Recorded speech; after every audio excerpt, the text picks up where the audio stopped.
नमस्कार, मी पोलीस निरीक्षक Narayan Pawar, Tembhurni police station. Tembhurni police स्टेशनच्या हद्दीमध्ये दिनांक 15/11/25 रोजी सकाळी एक व्हिडिओ व्हायरल होत होता. त्यामध्ये टेंभुर्णी येथील 7777 हॉटेल या ठिकाणी 77 च्या हॉटेल मालक लखन माने हा एका व्यक्तीला नग्न करून त्याला एका लोखंडी पाईपने मारहाण करत आहे, असा व्हिडिओ आमच्यापर्यंत पोहोचल्यानंतर आम्ही तत्काळ लगेच त्या सदर ठिकाणी हॉटेलवर गेलो आणि हरिदास माने या व्यक्तीकडे चौकशी केली असता त्याने ज्या व्यक्तीला मारहाण करत आहे ती व्यक्ती ही त्याच्या येथे काम करणारी त्याची मॅनेजर असून त्याचं नाव निवास नकाते असं असल्याचे त्यांनी सांगितलं.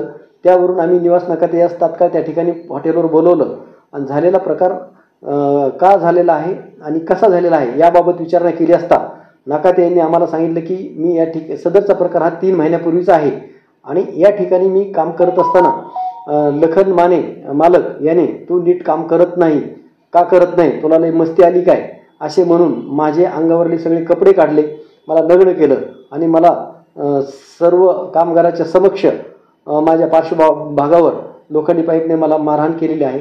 कपडे काढतेवेळी माझ्या खिशातले जबरदस्तीने 2000 रुपये काढून घेतलेले आहेत. माझं त्याने अवमान केलेला आहे, बदनामी केलेली आहे. अशा पद्धतीची फिर्याद दिल्यावरून सदर इसम याच्या विरुद्ध BNS 119(1), 115(2), 352, 351(2), 118(1), 127(2), 133, 356(2) प्रमाणे गुन्हा दाखल केलेला असून सदर गुन्ह्याचा पुढील तपास API चौधरी हे करत आहे. आरोपी लखन हरिदास माने यास ताब्यात घेऊन अटक करण्याची प्रोसिजर चालू आहे. अधिक तपास API चौधरी करत आहे. जय हिंद.